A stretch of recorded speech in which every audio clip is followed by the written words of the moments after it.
Olá, nós estamos de volta com o seu RSN Entrevista. Como sempre, a gente inicia com máscara. Entretanto, como nós estamos num distanciamento permitido pelos protocolos de combate à Covid-19, nós vamos tirar a máscara, então, até para poder ficar melhor essa nossa conversa com vocês. Bom, o nosso convidado de hoje é o secretário municipal de saúde, o médico Jonilson Pires, e como não poderia ser diferente, vamos tratar do quê? Ampliação nos números da Covid e também esse surto de gripe, da influenza H3N2, né, secretário? Bom, um prazer tê-lo aqui novamente. Eu vou perguntar para o senhor se está tudo bem, mas eu acho que o senhor deve estar exausto, né? Boa tarde, Cris. Boa tarde a todos que nos assistem. É mais uma vez um prazer, agradeço pela oportunidade de a gente discutir com a população e informar a população sobre o nosso cenário atual. Bom, secretário, eu tenho aqui alguns números que o nosso departamento de jornalismo nos mandou. Então, nós temos 33.805 casos confirmados, 3.799 casos ativos, que isso é que preocupa, porque são pessoas que têm potencial de repassar, né, o vírus. Nós contamos com 627 mortos e 81 pessoas sendo investigadas. Como que o senhor avalia esse crescimento? É preocupante, né? Logicamente que estávamos acostumando a vivenciar uma situação de normalidade nos últimos 2 meses, né? Já tinha ressaltado e sempre destaco que todas as vezes que nos pronunciamos com a população, conversamos com a população, muitos nos questionam, né? Mas vocês não estavam esperando esse pico, não era esperado? Sim, né? As projeções, as estatísticas, as análises dos institutos de saúde do mundo todo, a própria Organização Mundial de Saúde, colocava que poderia haver algum tipo de repique, algum tipo de nova onda, poderia, mas não da forma que está sendo, né? Sempre é bom ressaltar que nós estamos lidando com um inimigo que é o principal culpado desse cenário todo, né? Não existe culpabilização específica minha ou da Cris ou do espaço, não, é o vírus, que tem uma capacidade enorme de mudar. E oculto, né? Oculto, invisível, né? Que é um parasita, que é um oportunista, que ele se alberga, ou seja, invade o nosso organismo para se multiplicar, tem uma capacidade de multiplicação muito grande. Em questão de 24 horas, ele faz inúmeras cópias virais e sai distribuindo. Então, quer dizer, ele nos ocupa, ele nos invade para sobreviver, para replicar, como se nós fôssemos hospedeiros. A gente vira hospedeiro, né? Somos hospedeiros, exatamente. E o vírus tem essa característica, né? Todas as cepas virais, independente que seja de qualquer doença, dengue, outras viroses respiratórias, a própria H3N2, H1N1 e outros vírus, eles têm essa capacidade. O vírus, na sua característica genética, pelas suas alterações ali, cada vez que ele contamina uma certa camada da população, cada vez ele vai se aprimorando mais. Ele vai criando ferramentas, criando resistência e se alterando para poder avançar mais, para poder se replicar mais. Então nós já passamos pela alfa, pela gama, pela delta, que foi a mais pesada que nós tivemos, foi a que teve maior índice de letalidade, a chamada cepa amazonense, que fez todo aquele caos no Brasil, principalmente nos meses de maio, junho, julho e outubro, que nós tivemos o maior índice de mortalidade em Guarapuava. No mês tivemos 156 óbitos, que nós tivemos o maior número de casos na época, que colapsou o sistema de saúde, e de repente a coisa foi diminuindo, a coisa foi esmaecendo, a coisa foi normalizando, entramos num platô e chegamos no momento lá por novembro, dezembro, que nós tínhamos 10 casos. Sim, ativos. Apenas 10 Apenas 10 casos. Nós passamos semanas sem não ter notificação de nenhum caso positivo. Isso nos trouxe a ideia, né, até então, que, olha, conseguimos controlar. Mas sabemos que estamos lidando com esse vírus que tem essa capacidade. Ok. Na Europa já se pronunciava isso, a Organização Mundial de Saúde alertou os países. O cenário que nós estamos vivenciando atualmente no Brasil, né? A Europa já passou 3 meses atrás, começou a recrudescer, diminuiu um pouco em alguns países da Europa, mas ainda continua num platô. Qual que é a diferença crucial, Cris? Quando a gente passou em 2021, vou desenhar de uma forma fictícia. A nossa curva, ela fez uma curva específica como uma parábola. Ela foi, De repente ela começou a diminuir, estabilizou e diminuiu. Agora não, agora nós fizemos um paredão. Ele foi repentino, assim, extremamente rápido. Caracterizado isso pela característica do vírus. Essa nova cepa, que já foi identificada, já está comprovado, ela tem uma capacidade de transmissibilidade muito maior que todas as outras cepas, ela transmite muito rápido, a cópia viral é muito rápida, mas, graças a Deus, a característica dessa nova cepa é que ela tem um potencial de agressividade muito menor comparado com a Delta. Tá? Então, em termos de dano ao nosso organismo, em termos de complicações, como a gente viu em 2021, agora a gente não está vivenciando todo aquele caos. Se alguém perguntar agora, mas morreram 8 pessoas, de uma forma bem direta e objetiva e de uma forma muito racional, vamos ter óbitos, infelizmente. Nós não queríamos e nem desejamos isso, mas é muito individual. A crise tem a sua singularidade, tem a sua especificidade. Apesar de nós sermos semelhantes, o teu organismo responde diferente. Sim. No meu. Questão de genética, né? Genética. E ali, além disso, quando a gente agrega algumas comorbidades, tabagismo, obesidade, doenças cardíacas, doenças renais, imunossupressão, a tendência é que as coisas possam complicar. A vacina ajuda muito, mas nenhuma vacina é 100% eficaz. A vacina ela tem um poder de defesa, de resposta imunológica de 70%, 80%. Mas pode ocorrer aquela exceção, mas tivemos um óbito de um guarapuavano de 44 anos com 2 doses, por complicações que fugiram além, que pode ocorrer. Estamos assim, muito pensativos, estamos querendo, e a nossa principal busca é que realmente esse vírus se comporte dessa maneira. Então esses números explicam por causa disso, né? Esse aumento assim, exponencial, caracterizado principalmente por causa do tipo do vírus que está circulando agora. Bem, secretário, a gente teve em meio a tudo isso, né, do início aqui, vamos dizer assim, com apenas 10 casos e agora a gente teve um aumento substancial. E nesse meio tempo, o que tem? A gente tem férias, a gente tem, portanto, viagens, tanto indo quanto vindo, a gente teve festas de finais de ano e a gente teve também flexibilização, tanto do comércio quanto de bares, enfim. Isso contribui? Sim. Desde o início da pandemia, desde final de 2019, início de 2020, era taxativo e era conhecido que o que faz o vírus transmitir é a circulação de pessoas. É a aglomeração, é o contato íntimo, é o aerossol, é o espirro, é a tosse, é a mão. Tanto que as medidas sanitárias iniciais, não farmacológicas que a gente chama, ou seja, as medidas principais máscara, álcool gel, distanciamento. E a mesma coisa, não tem outra receita específica pronto. Logicamente, assim, mesma coisa, quando nos interrogam, nos perguntam, nos questionam, nos criticam muitas vezes, no sentido de que, mas por que vocês liberaram tudo? Era irracional, desculpa a expressão dessa forma contundente, que nós mantivéssemos tudo fechado se o cenário, no momento, nos mostrava uma normalidade, né? Permitia. Todos os decretos, todos os embasamentos para restrições e para que a gente escrevesse os decretos, foi baseado realmente na matriz de risco, no moderamento, analisando o contexto. Quando nós tínhamos um número crescente lá nos meses de maio, junho, julho até outubro, as restrições foram mais drásticas. Todo mundo sentiu isso. O comércio foi restrito, a circulação foi restrita, o transporte coletivo, as escolas não tiveram aula. Então todo mundo passou por essa situação e sentiu a situação, tanto psicologicamente, no seu estado mental, na sua vida, no seu cotidiano, na sua dinâmica familiar e também economicamente. Conversando sempre com o prefeito Celso Góes, ele falava, é insustentável manter assim. Sim. O ônus para o futuro vai ser muito grande. Mas a vida e a economia, nós temos que equilibrar. Hoje, no atual cenário que nós vivenciamos, sempre que nós levamos em consideração a matriz, né, são 2 indicadores principais, que é a ocupação de leitos hospitalares, UTI e enfermaria, e principalmente a questão da taxa de mortalidade.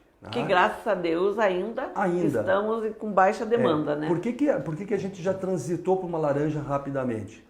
Porque a gente sempre compara na nossa semana epidemiológica os últimos 14 dias, principalmente os últimos 7 dias.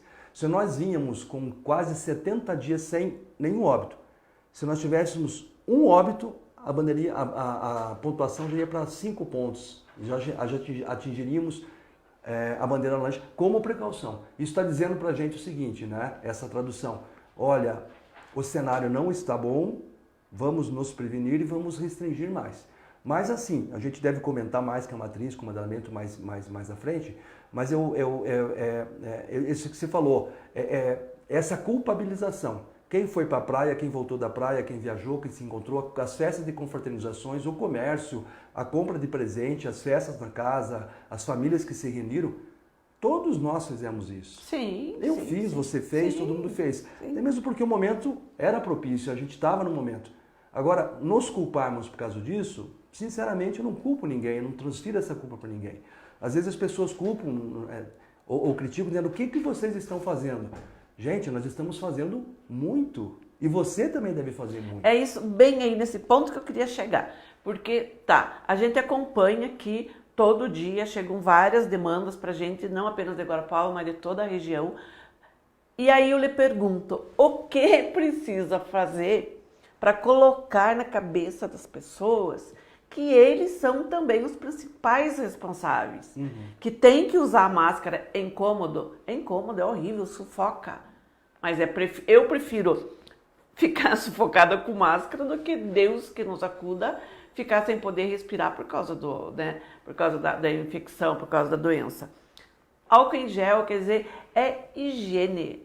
E por que as pessoas não conseguem entender isso? Então, tem certas coisas que a gente debate muito na redação e que a gente tem que repassar essa responsabilidade a cada um. Sim. Cada um tem que fazer a sua parte. A responsabilidade é individual.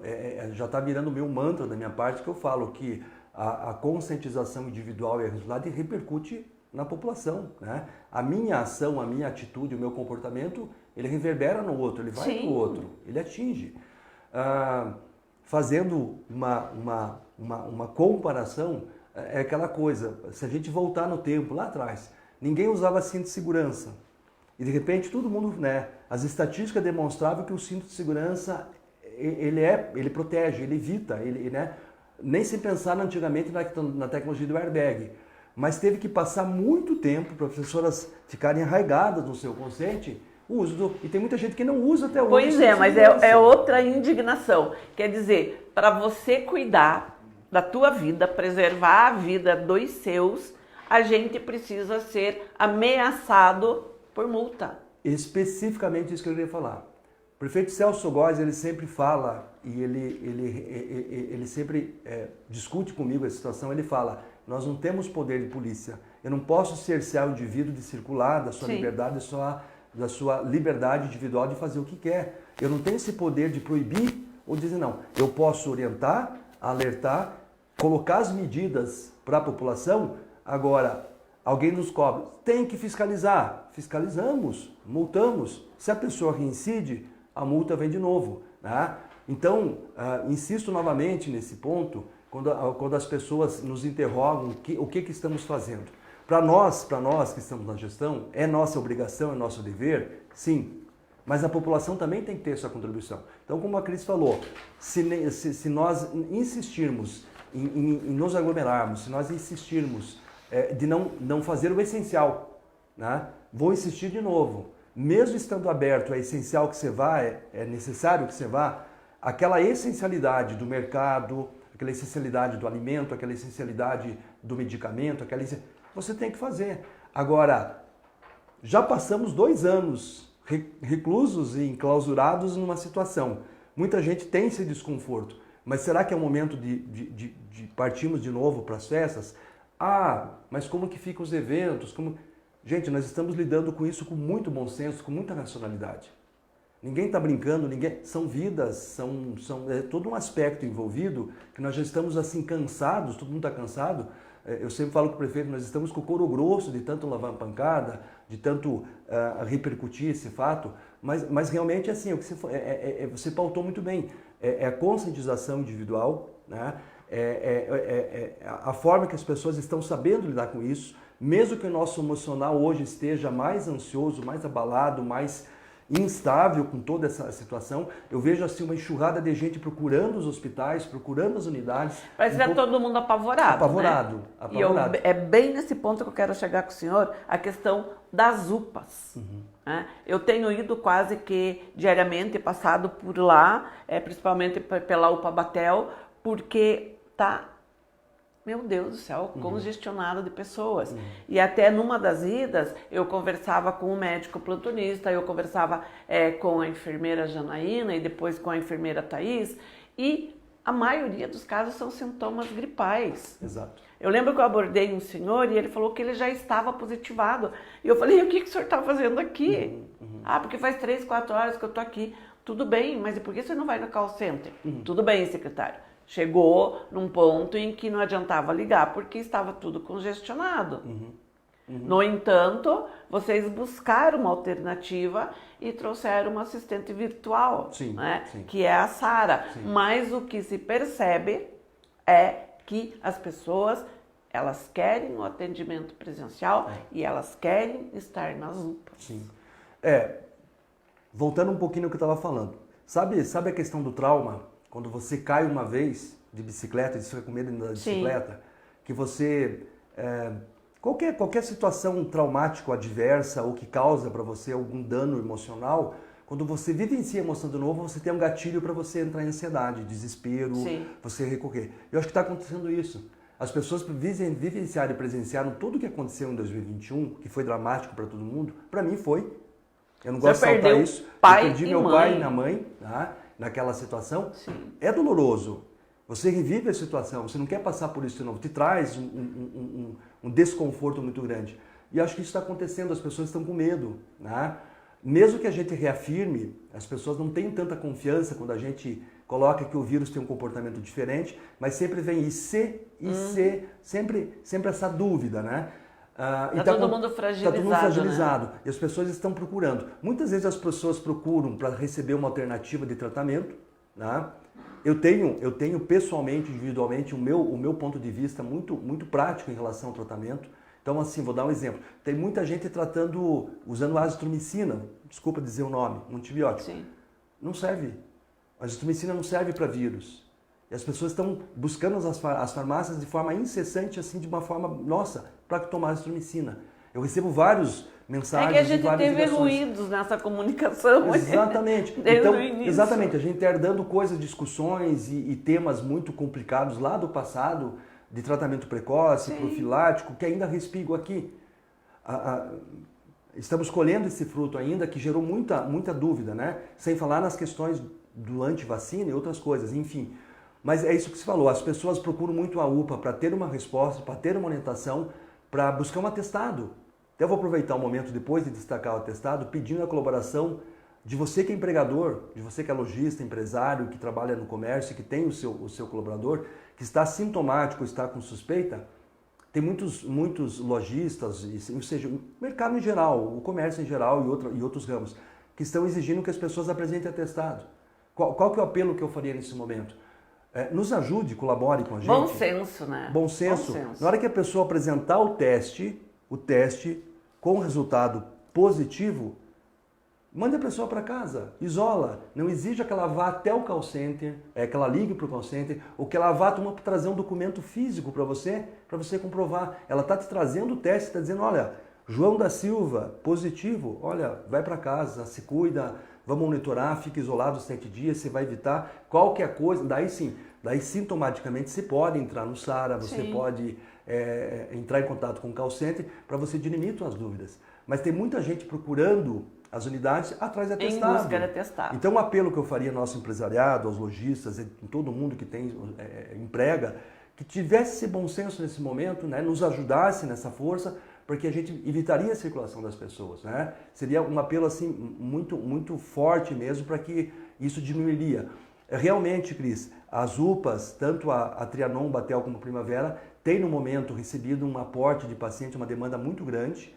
Mas a maioria dos casos são casos leves, as pessoas vão atrás de uma receita, vão atrás de alguma orientação, principalmente do atestado. O que a gente tem feito, né? Vendo essa conturbar esse momento muito conturbado, e vou além ainda, né? Não vou colocar nada embaixo dos tapetes. Estamos com fragilidade no atendimento. Sim, a falta de médicos. É falta de médicos, nós temos poucos médicos. Hoje positivaram mais 3 médicos, Nossa. vai desguarnecer. Né? Muitos funcionários, técnicos de enfermagem, enfermeiros e outros profissionais positivando também. Né? Além da extenuação do pessoal que está trabalhando. Sim, a gente vem de uma pandemia que já dura 2 anos. Exatamente. Tudo aquilo que eu falei cabe para o profissional. O estresse, a ansiedade, Sim. o medo, o desgaste, Sim. ele tem Sim. tudo aquilo. Não vou entrar em detalhe nesse sentido. Então, assim, estamos fragilizados em termos de atendimento. Estamos fazendo o possível e impossível. Mudando os fluxos, reorientando como que é a dinâmica de funcionamento. Só que, assim, mesma coisa, de forma bem verdadeira. Quem for numa UPA hoje, ele vai demorar no mínimo 5 a 6 horas para ser atendido. Por quê? Porque é por classificação de risco, não tenho vergonha de falar isso. Conversei com o prefeito Celso hoje, falei, vou me expressar dessa forma, vou ser sincero, honesto e verdadeiro com a população. Quem procurar hoje uma UPA vai ter um tempo de espera prolongado. Se você for em Curitiba, você vai ter a mesma situação. Qualquer lugar. Qualquer local do Brasil. Lugar. Hoje em São Paulo, os médicos fizeram um movimento de paralisação porque eles não aguentam a carga de trabalho. Mais de, acho que quase 1.000 médicos paralisaram buscando soluções com o prefeito de São Paulo porque não estão aguentando a carga de trabalho, em virtude da demanda aumentada de casos que estão surgindo. O call center hoje mesmo, junto com a equipe, nós liberamos uma ação, nós mandamos cerca de mais 10 profissionais, tiramos alguns profissionais da unidade básica, os multiprofissionais, fisioterapeutas, nutricionistas, psicólogos, para reforçar o call center. A dinâmica do call center mudou e com a aquisição do Sara... Nós temos quantas linhas hoje no call center? Hoje nós temos aproximadamente quase 30 linhas. Mesmo assim não dá conta. Não dá conta. Porque assim, essa progressão geométrica dos casos está alarmante. Então cada dia nós temos em média 500 casos novos que entram. Sim. E a saída dos casos só depois de 7 dias. Sim. Então a média só não cresce, acompanha, não né? acompanha. Tá? O Sara, né? O Sara, nosso assistente virtual, eu peço também paciência aos senhores e às senhoras que nos acompanham. Tem muita gente reclamando que, não funciona, desculpa a expressão, é uma porcaria. Não é uma porcaria. Faz 2 dias que está funcionando. Ontem, para você ter uma ideia, eu tive em contato com o pessoal que administra o Sara, a plataforma que é de Curitiba. À meia-noite eles tinham 200 pessoas na fila, eles estavam em 15 médicos atendendo, não davam conta. Meu Deus. Pela demanda que tem. Né? Hoje, você entrando no site da prefeitura, no canto inferior direito, você encontra o íconezinho de Tire Dúvidas, clicando ali você faz todo o processo. Né? Vai ter uma certa demora? Vai. A minha cunhada, por exemplo, dá um exemplo, ela entrou em contato com o Sara e a resposta dela, ela demorou em torno de 4 horas, mas ela entendeu, ela teve paciência para esperar. O importante é a conversa, o atendimento. Mas realmente o Sara é uma tecnologia nova que nós estamos trazendo, já mostrou um resultado bom, já desafogou bem, ela vai ser aperfeiçoada nesses dias, conversei hoje com a responsável, ela nos garantiu o aporte de mais profissionais lá em Curitiba para dar assistência. Provavelmente nós estamos numa briga muito forte com a iOS, com a Apple, por causa do iOS, para fazer a migração, para que a gente tenha no aplicativo dos iPhones a disponibilidade do Fala Saúde e acesso ao Sara. E o Android eu acho que até amanhã resolve. Então nós teremos o aplicativo, Fala Saúde, e mais o site. Creio eu, espero, e me comprometo com todos vocês que nós vamos fazer todos os esforços para que a plataforma funcione adequadamente. E volto a insistir, infelizmente, os próximos dias não são bons. Nós teremos muito mais casos. Eu vou fazer uma perspectiva antecipada, não é spoiler, mas hoje nós teremos mais de 800 casos confirmados em Guarapuava. É muito, gente. É muito. A perspectiva é que aumente muitos mais casos. Bom, secretário, eu quero fazer uma pergunta para encerrar essa minha participação, porque como a gente abriu a partir de agora nossas lives, que ocorrerão as lives em estúdio às terças e quintas-feiras, a gente abriu, independente do tema, independente do entrevistado, para a população perguntar, e a gente está com muita pergunta. Inclusive, eu acho que, Daiana, é bom a gente encerrando, né, as perguntas para que o secretário possa responder a todas essas aqui. Mas antes disso, então, para encerrar essa parte, eu só gostaria de saber sobre a matriz de risco. Tá. Nós estamos no número 11. Uhum. Já devíamos ter trocado de bandeira. Uhum. Não trocamos. Uhum. Tá. Tem um novo decreto aí para vir aí no fim de semana. Uhum. Tem previsão de medidas restritivas mais contundentes? Como que está sendo avaliado isso aí? Desde o início, quando começamos a trabalhar com a matriz, que foi uma ferramenta útil e é muito importante, o prefeito Celso Góes, ele sempre democratizou essa decisão. Sim. Então nós sempre chamamos a sociedade civil, com todos os envolvidos, discutimos, temos um grupo enorme no WhatsApp que a gente repassa, um conselho consultivo que envolve muita gente da cidade de Guarapuava e sempre é discutido.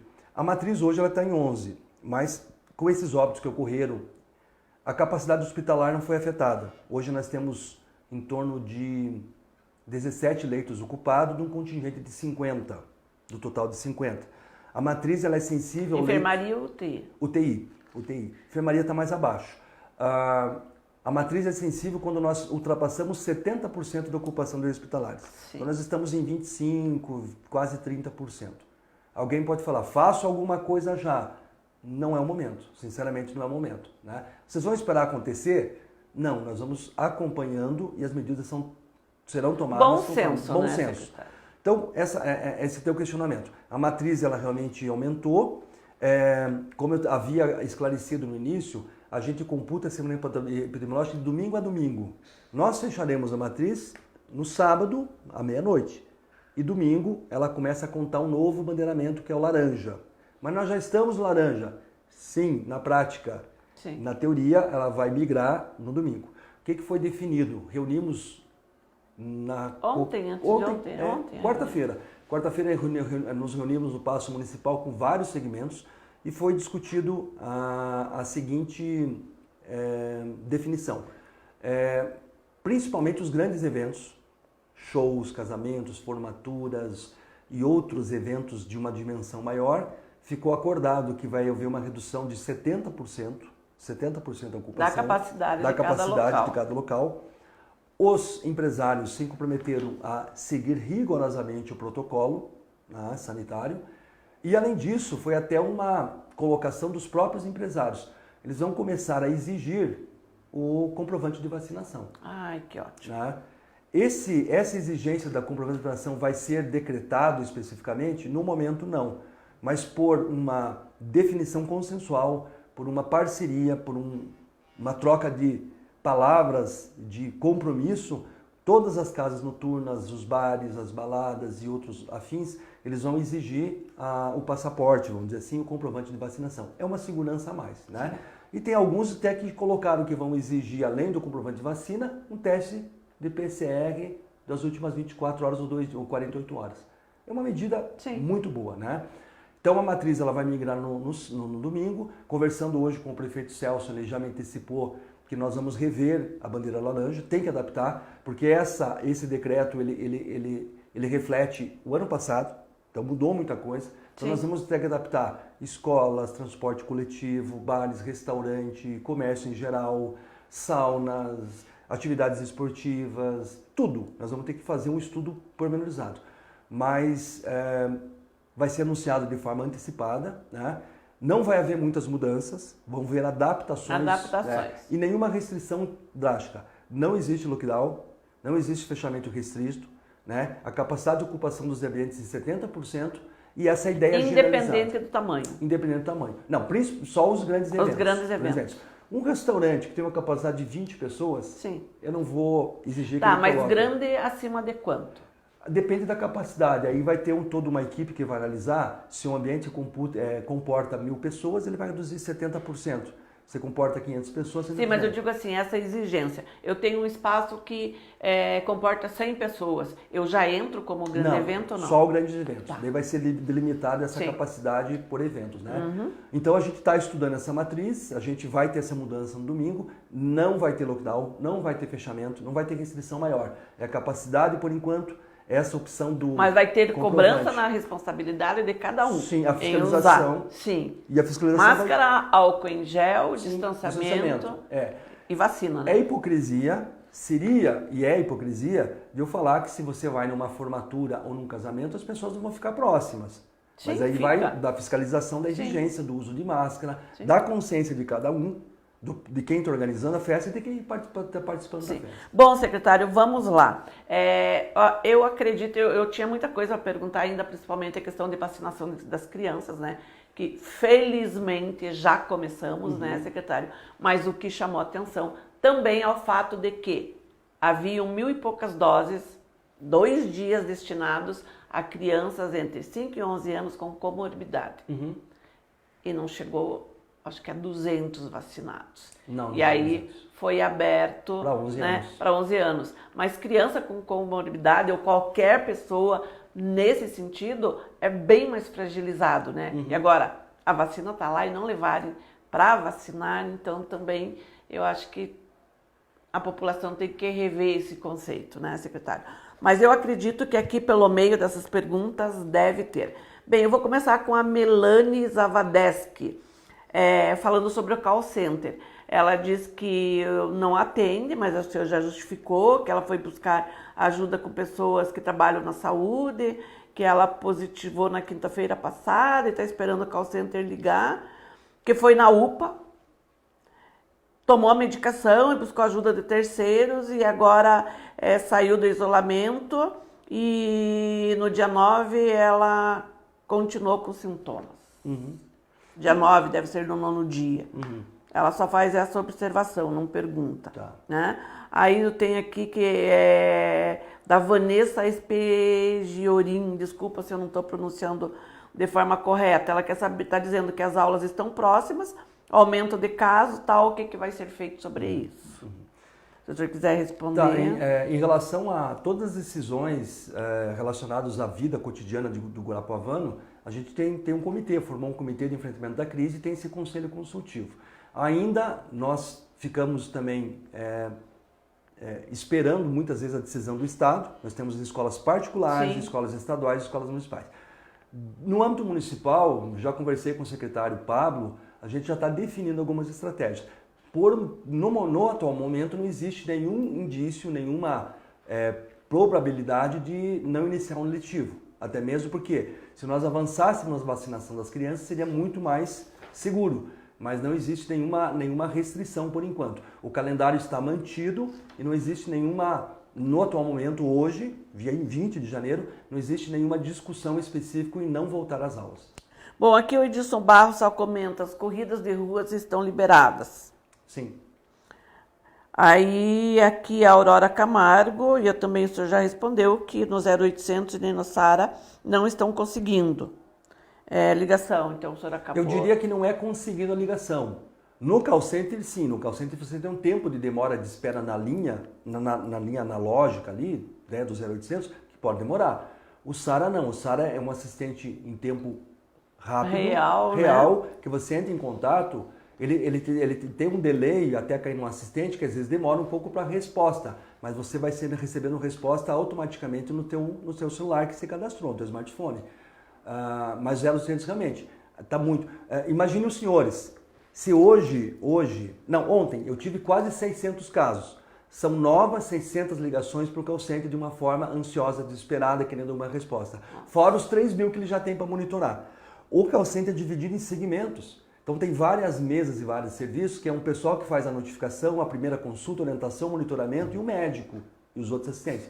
Então é um jogo de repassar a ligação que é dinâmico, mas realmente não dá para negar. A fila de espera está muito grande. Tá, e para tranquilizar até essas pessoas que estão na fila de espera, o que deve ser feito até que consiga essa informação? Calma, parece óbvio, parece até idiotice eu falar isso, mas todos os sintomas são leves. É a dor de garganta, é a coriza, é a congestão nasal. Você confunde com a gripe, às vezes até é um sintoma gripal. Diferente daquela pessoa que está se sentindo mal, que está com desconforto muito grande, que está com dificuldade respiratória, com uma febre persistente, essa pessoa precisa ir para a UPA. É isso que eu ia perguntar.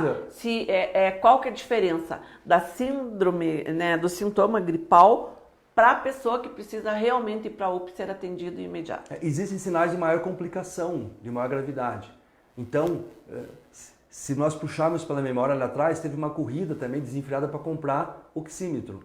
A saturação é crucial. Então você coloca o oxímetro no dedo, se ele baixar de um certo nível, de 90, chama atenção. Se você tem desconforto, se você tem uma febre persistente, ou se você tem uma doença de base, uma pressão alta, um diabetes, e você vê que começa a ter complicações associadas, você é elegível para ir para uma unidade de pronto atendimento, para ter atendimento presencial. É uma urgência emergência. Urgência e emergência. Aquelas pessoas que estão com dor de garganta, com o nariz escorrendo, uma dor no corpo, mialgia, qual que é a diferença crucial também, pessoal? Com a variante Delta, nós tínhamos um início de sintomas e um prolongamento de sintomas até 14 dias. E a transmissibilidade passava dos 10 dias. A Omicron ela está baseada em um rápido transmissibilidade, ela fica mais ou menos 5 dias e geralmente no terceiro, quarto, quinto dia de sintoma, os sintomas começam a esmaecer, a diminuir, a ficar muito mais amenos, muito mais brandos. Então, essa orientação, né? Me interpretem bem, por favor, né? Eu sou médico, eu não ia ficar negando o atendimento para ninguém, não é nosso papel, é direito do cidadão, é dever nosso prestar esse atendimento, mas essa orientação é importante nesse momento. Se você tem a gripe, aquele síndrome gripal, né, leve, que você pode ficar na sua casa tomando sintomáticos, o paracetamol, a dipirona, o xarope, tranquilo. E outra coisa, as unidades de saúde têm vacina contra a gripe. Por favor, gente, vai pro posto, não custa nada. Eu tomei, né? Uhum. Você nem sente, é uma picadinha, uma mordidinha de formiga e pronto. Quer dizer, e a estratégia do call center, eu quero que a população entenda isso também. Qual que é o principal motivo do call center existir? É que a gente propiciasse, ou propicie para a população, uma ferramenta e um meio que ela entre em contato e não saia de casa, e não circule. Sim. É só isso. Ela não é a coisa que vai fazer o diferencial. Facilita, porque a pessoa tem acesso a um médico, ela tem acesso à receita, ela conversa, ótimo. Mas assim, desculpa, eu vi absurdos. Hoje eu vi 2 pessoas que são positivas levando as pessoas para fazer exame. Daí eu olhei para uma e falei, o que você está fazendo aqui? Você está positivo, você não podia estar aqui. Eu trouxe minha esposa. Eu falei, não. Meu Deus. Né? Daí aquilo que volta naquilo que a gente falou, na questão da consciência. Né? A gente até entende, só mora eu e minha esposa junto, ela não tem como... Mas será que não tem uma outra forma? Então o call center ele facilita essa situação de evitar a circulação. Bem, secretária, volta aqui a Adriana Mendonça e eu tenho aqui outras pessoas que falam sobre o mesmo assunto. A vacina das crianças, tem muita informação na internet. Uhum. É aquilo que eu falo, são os ruídos, tem que ter discernimento, né? Tem que ter discernimento. O pior cego é aquele que não quer enxergar. Se você é baseado em ciência, em pesquisa, em comprovação científica, ótimo. Se você é baseado em fake news ou porque a comadre, desculpa a expressão, a comadre falou, ou eu ouvi falar, mas não tem fundamentação, acho que a gente tem que duvidar. Se você me perguntar mesmo, você tem algum receio com a vacina, no atual momento eu não teria receio. Mesmo que suscite algumas dúvidas, tipo assim, como que eu vou confiar numa coisa que foi feito rapidamente? Mas veja bem, a vacina para tal coisa demorou 10 anos para ficar. Então começam esses ruídos e gera uma insegurança na população. Sim. Hoje estava estampado em vários sites, criança em São Paulo recebe vacina e tem uma parada cardíaca. Sim. Isso acaba. Mortes, etc. Você acha qual pai que vai ficar seguro quando ele vê estampado na internet uma notícia desse? Ele fala assim, muito interessante, conversando com 2 amigos essa semana, um amigo falou assim para mim, eu me culparia muito se eu não vacinasse o meu filho e ele morresse de Covid. O outro falou assim, eu me culparia muito se eu vacinasse e ele morresse por causa da vacina. Eu falei, gente, não sei o que fazer. Meu Deus. Então, assim, sabe, é muita discussão, é muita opinião, é muita divergência, mas assim, eu vou falar particularmente como profissional de saúde, eu confio na vacina. Está comprovado que, conversando com colegas da experiência prática do dia a dia, colegas que estão dentro das UTIs, eles falam que a evolução é diferente. Os pacientes não estão complicando, os pacientes não estão indo a óbito como nós vimos anteriormente. Por quê? Porque nós temos a segurança de um sistema imunológico diferenciado. Né? Claro, nós convivemos há muito tempo com um movimento anti-vacina muito forte. Nos Estados Unidos isso é gritante, no Brasil nem tanto. Mas vai da consciência de cada um. O insumo está disponível, eu indicaria, para minha família eu indicaria, indico até para os meus amigos, é uma ferramenta útil, mas não é obrigatório, não é obrigatório. A consciência de cada um fala mais alto, tá? É a consciência de cada um, mas a orientação maior é que vacine seus filhos, se vacine, se cuide, porque é uma ferramenta útil, é o que está nos dando segurança para enfrentarmos a pandemia. Na verdade, a gente está vendo o filme se repetir, né? No início, quando começou a vacina para adulto, era a mesma história, né? As fake news e tudo mais, e entretanto, está aí comprovado. Bom, aqui tem muitas perguntas que o senhor já respondeu durante a nossa conversa sobre 0800 que não funciona, sobre a SARA, etc e tal. Comércio, a Cida Tratos diz que o comércio não precisa fechar, o Carlos Cal se preocupa, deve ser autônomo, né, com medo que venha a medida restritiva, mas aqui tem umas perguntas que predominam, que eu vou ler aqui a pergunta da Ângela Leonete Vandresen, e aí tem outras, né? Tem a da Isélia Isidoro, enfim, tem a da Gisele Chmielowski, da Vera Machado Becker, entre outras, que tratam da mesma pergunta. Quando vai chegar a dose de reforço? Que já está há mais de uma semana que não tem. Uhum. Desde o início do Programa Nacional de Imunização, a gente sempre deixou muito em claro, quem compra a vacina é o governo federal. A responsabilidade de fazer o Programa Nacional de Imunização, a distribuição, a logística e garantir que a vacina chegue até o cidadão é o SUS, Sistema Único de Saúde. O Ministério da Saúde compra as vacinas, faz o quantitativo, distribui entre os estados entre os municípios. Já vacinamos muita gente em Guarapuava. Tá? O que está acontecendo? Agora, no atual momento, na última semana principalmente, a gente teve um desabastecimento, principalmente da terceira dose da Pfizer. Né? Nós conseguimos em Guarapuava equilibrar, a enfermeira Chayane com o doutor Iago conseguiram manusear muito bem o nosso estoque, tanto que nas últimas semanas já chegamos a vacinar quase 5.000 pessoas por dia, né? Entre primeira, segunda e terceira dose, mas agora a gente conseguiu fazer essa avalanche de vacinação, né? Distribuir mais vacinas, e o nosso estoque foi quase zerado, e a gente não teve reposição. Ontem chegou 12.000 vacinas da Pfizer, 12.000 vacinas da Pfizer. Só que essa vacina da Pfizer, eles não colocaram só para a terceira dose. Eles falaram, faça a primeira, segunda e terceira. Então, assim, quanto mais avança a campanha de vacina, as etapas de vacinação, cada vez mais cresce também. A pessoa que faz a primeira dose hoje, e por incrível que pareça, você vê, Cris, já faz 1 ano e pouco que nós temos vacina. 1 ano que nós temos vacinação. Tem pessoas que estão tomando a primeira dose agora. Ontem nós fizemos 400 e poucas primeiras doses. Nossa. Pessoa que podia estar se imunizando, fazendo já a terceira dose. Está fazendo a primeira dose. Por causa do medo. Sentiu que a coisa está a corda está no pescoço, viu o cenário, vou me vacinar. Mas por que não teve essa conscientização antes?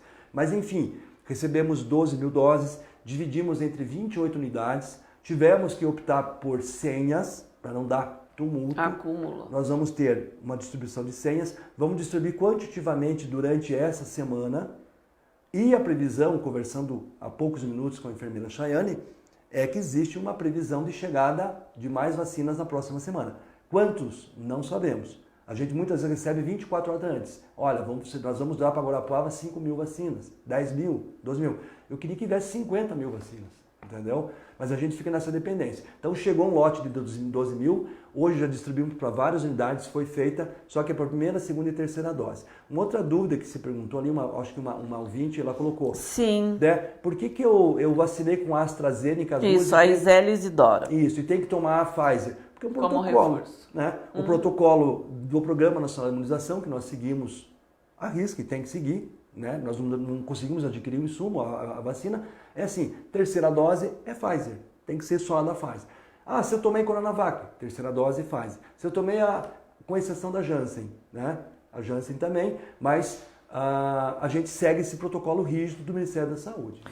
Bem, aqui a secretária Solange Oliveira pergunta, até ela sugere, por que tem que, para pegar uma consulta, tem que ir até pela madrugada nas unidades básicas de saúde, por que não se trabalha com agendamento prévio? Uhum. Na verdade, isso não é novidade, né? Isso não é novidade. Se você voltar no tempo, há 3 anos atrás, para quem quiser querer uma consulta, e é cultural. É cultural. Mesmo que a gente abra o posto às 8 da manhã e a pessoa esteja andada, se você for 4 horas da manhã, tem pessoa na frente querendo pegar alguma consulta. Saúde e doença não marca a hora. Isso é óbvio, é evidente, é claro. Não somos também hipócritas de dizer que a pessoa não tem direito. Nós já trabalhamos com agendamento há muito tempo. Tanto que a Secretaria de Saúde já tem uma forma de trabalho que durante a manhã é livre demanda. O posto abre, feito classificação, quem chegar vai ser recebido, classificado e atendido. Claro que o médico tem um limite. O limite dele é atender de 16 a 20 consultas. À tarde é para o agendamento. Então já funciona. Agora, o que tem de diferente nesse cenário? Estamos frente a uma pandemia que acelerou muito o crescimento exponencial de casos, muita gente contaminada, muita gente querendo remédio, atestado, orientação. Procuro de uma forma muito grande as unidades de saúde e tem essa dificuldade, né? Eu tenho uma decisão muito forte para tomar essa semana e que eu estou analisando muito, eu sofro muito com isso, sabe? Pelo impacto que pode dar. E não é dramatização, acho que a nossa posição como gestores e a equipe, não digo eu, porque eu não penso sozinho, eu tenho uma equipe que me ajuda, é muito difícil você impactar na vida dos outros, porque às vezes uma decisão é muita responsabilidade, né? Uma decisão mal tomada ou mal definida, ou mal analisada, repercute muito. Mas nós não temos medo, nós sempre vamos firmes e concisos no que a gente vai tomar. Claro, sempre com bom senso. Mas provavelmente essa semana nós vamos ter que mudar os fluxos das unidades básicas de saúde. Nós vamos ter que provavelmente trabalhar só com urgência e emergência. As eletivas nós temos que dar uma restringida e focar muito mais no Covid e nas urgências e emergências. Nós já fizemos isso ano passado. Eu acho que nós vamos ter que retomar esse Mas isso fluxo. O senhor se refere nas unidades básicas? Nas unidades básicas de saúde também, né? Porque está insustentável realmente, sabe? Tá muito fluxo. Mas o que ela perguntou, eu sou sincero em falar, as unidades estão com uma procura muito aumentada. Se eu falar que não pode, não deve ir às 4, é livre-arbítrio de cada um. Mas a unidade abre 8 horas da manhã. Pois é, mas só para ilustrar, secretário, quando o senhor fala que isso aí é uma coisa cultural, por exemplo, agora recentemente a gente descentralizou parte da nossa equipe para fazer a cobertura nos 70 anos de Entre Rios. E tinha um mega encontro de tratores que começaria às 8 horas da manhã. E nas entrevistas que a gente foi, tinha famílias, tinha muita gente que foi para a beira da estrada pela madrugada. Sim. É cultural. Né? Então, é cultural. As pessoas acham, elas querem pegar o melhor lugar, né? Então, só fugindo, né? Mas só para ilustrar esse lance cultural mesmo. Um show em Guarapuava de uma cantora, de uma artista internacional, você podia perceber que tinha gente acampada 2, 3 dias para estar na fila. Justamente. É aquilo, desculpa, eu vou aproveitar o momento, eu não posso escapar desse momento, né? E não me furtar, e mesmo que as críticas venham, essas pessoas ou as pessoas têm todo o direito de reclamar, né? Tem todo o direito, a livre expressão.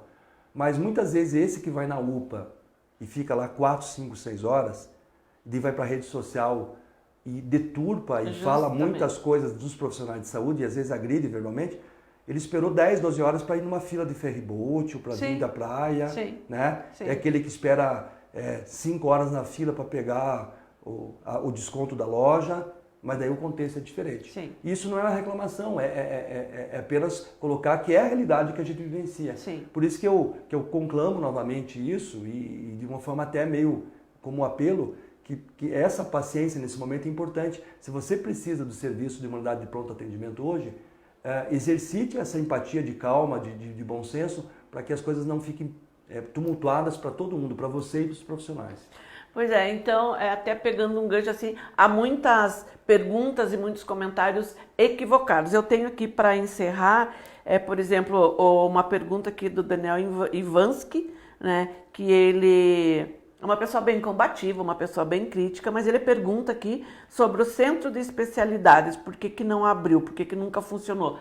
Mas não pertence ao município, né? Isso aqui é de competência do governo do estado. Daniel, você bate na mesma tecla sempre. Sempre. Eu acho que não tem nada a ver o alho, Sim. Sabe?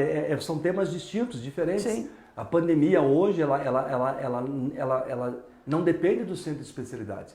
O centro de especialidades é uma questão temática, político e outras coisas que vêm se arrastando. Hoje de manhã nós tivemos reuniões, nós tivemos em 20 municípios reunidos para tratar do contrato de rateio, o contrato de trabalho do CEP, fizemos toda uma negociação, o CEP vai funcionar, já está com a equipe diretiva funcionando, e isso só vai funcionar porque faz um ano que o prefeito Celso Góes está trabalhando nesse sentido. Mas eu acho que assim, aproveitar esse momento de pandemia, aproveitar esse momento de crise, em todos os sentidos, para começar a colocar assuntos de centro de especialidades, as coisas... Não tem nada a ver, né? Eu acho que nesse momento não é salutar, né? Você começa a atear fogo ou a soprar que a fogueira acenda sem nenhuma resolução, sem nenhuma objetividade clara. A Secretaria de Saúde não parou em nenhum momento. A gente foca na pandemia, mas nós estamos fazendo o nosso transporte fora do domicílio, estamos levando e transportando os pacientes para fazer cirurgias fora do domicílio, nós estamos atendendo as cirurgias, nós estamos atendendo as especialidades, o SISGAP não parou de funcionar, o prédio do centro de especialidades e o funcionamento dele é outra coisa, totalmente alheia ao que a gente está discutindo aqui. E depende de muitas coisas que vão além do município. E que já está em andamento, né? E te convido, Daniel, para fazer uma visita junto com a gente lá no CEP para mostrar para você como que está sendo dado andamento em todas as situações e ele vai funcionar. Bom, secretário, eu quero agradecer a sua presença aqui nos nossos estúdios. Deixa o senhor à vontade se quer fazer mais algum esclarecimento. E, por favor, sinta-se à vontade para sempre retornar aqui, porque questão de saúde, né, é uma questão de responsabilidade social muito séria também da nossa parte. Cris, eu agradeço mais uma vez a oportunidade, o espaço, né? A gente está conseguindo atingir bastante gente nesse momento. Esse bate-papo, esse olhar, né? Com muita transparência, com muito coração mesmo de olhar para vocês e conseguir transmitir para vocês essa questão do que a gente tem feito, né? Estamos inteiramente à disposição da população de Guarapuava, né? Em todos os aspectos. Todas as equipes, e não vou citar especificamente, mas eu coloco assim, os profissionais de saúde de Guarapuava estão heroicamente, bravamente, há 2 anos trabalhando nisso aí, nesse enfrentamento. Todos, desde a servente de limpeza da unidade de saúde, o motorista de ambulância, o pessoal da cozinha, o médico, o enfermeiro, o técnico de radiologia, o pessoal do laboratório está tendo uma carga de trabalho enorme, estão fazendo quase 400 exames por dia. Você vê estampado no semblante deles o cansaço, a extenuação, mas eles não desistem, não desistem. Estamos perdendo alguns combatentes, mas estamos na guerra ainda, né? Estamos no confronto direto ainda. Esse inimigo invisível, eu sempre falo, nós já passamos por um momento muito mais crítico, muito mais avassalador, e nós sobrevivemos e nos fortalecemos. Os momentos de crise são os momentos de soluções, de ideias, de discussões e de nos fortalecemos. E esse fortalecimento depende de você, de mim, da crise de qualquer um, né? É deixar as paixões ideológicas, partidárias e filosóficas de lado e sabemos que nós temos que ficar unidos, todo mundo, com paciência, com cautela, com bom senso, com empatia e nos deixa a responsabilidade de ajudar todo mundo. Essa lutar que nesse momento nós tenhamos essa calma, essa paciência, né? É fácil falar, mas na prática às vezes é muito difícil. Eu corroboro e sinto muitas vezes o desconforto e a ansiedade de cada um de vocês, de cada um que está nos escutando agora, né? O medo e a ansiedade. Mas assim, o que depende da nossa parte, nós estamos fazendo cada vez mais. Não nos falta disposição, não nos falta força, não nos falta desprendimento para que a gente corra atrás dessas coisas, né? Então conte conosco, conte com a Prefeitura, conte com a Secretaria de Saúde. Mais uma vez, estamos abertos a qualquer crítica, nos demande, nos tragam as críticas, né? E voltaremos em breve, se Deus quiser, com notícias diferentes, tomara que tudo ocorra de uma forma diferente. As perspectivas não são boas, os números vão aumentar, nós vamos observar o cenário e vamos trabalhar arduamente para que a gente consiga sobreviver e vencer mais esse momento crucial que nós estamos passando, que vai ficar marcado para o resto das nossas vidas. Com certeza, né, secretário? Eu quero só assim, endossar um pouco do que o senhor falou para buscar uma reflexão, né? Um vírus, um inimigo oculto, microscópico, a gente não tem, né, pelo menos aqui eu sou leiga em questão, né, desse tipo de pesquisa e tudo mais. Um bichinho nos colocou, e quando eu digo nos colocou, eu me refiro ao mundo, entre quatro paredes. Então, se a gente não tiver consciência da nossa fragilidade enquanto ser humano, e não tiver empatia, não ver que nós não somos nada e que a gente tem que se unir cada vez mais, um ajudar o outro, em vez de críticas destrutivas, né, que venham críticas construtivas, que ajudem a melhorar essa situação, aí eu quero crer mesmo que o ser humano não deu certo. Aliás, eu já tenho essa dúvida, mas tudo bem, você sempre quer acreditar que as pessoas são capazes de evoluírem, principalmente espiritualmente, né, e melhorar. Mas se não acontecer isso aí, vamos fechar a porta e vamos para o mundo que eu quero descer. Mas, secretário, então, muito obrigada mais uma vez. E antes de terminar, em meio a todo esse cenário, eu quero dar uma excelente notícia, porque nós do portal, secretário, a gente está dando pulos de alegria hoje. Uma live da cobertura que a gente fez durante os 70 anos de aniversário de Entre Rios. Essa live foi de responsabilidade do nosso editor, o jornalista Gilson Bosqueiro, atingiu 2,5 milhões de alcance, com 1,5 milhão visualizações, e aí vai, eu não tenho os números em mãos aqui, mas foram não sei quantos mil compartilhamentos e foram, enfim, sabe, reações assim, que somaram mais de 35 mil numa live pequena de um desfile de trator numa quarta-feira. Parabéns. Então, isso só mostra, nos deixa muito felizes, mostrando que a nossa equipe está, né, e nossa equipe, quando eu digo como um todo, tanto departamento administrativo, departamento de jornalismo, nosso departamento de marketing, né, o nosso CEO e tudo mais, que nós estamos cada vez mais no caminho certo. E vamos caminhar, gente, é o nosso desafio nesse ano de 2022, que vem muitas novidades, é de nos tornar referência, não só para a região Centro-Sul, que a gente já é, mas para todo o Paraná. Então eu precisava compartilhar essa alegria com vocês, porque vocês são os principais responsáveis pela nossa conquista.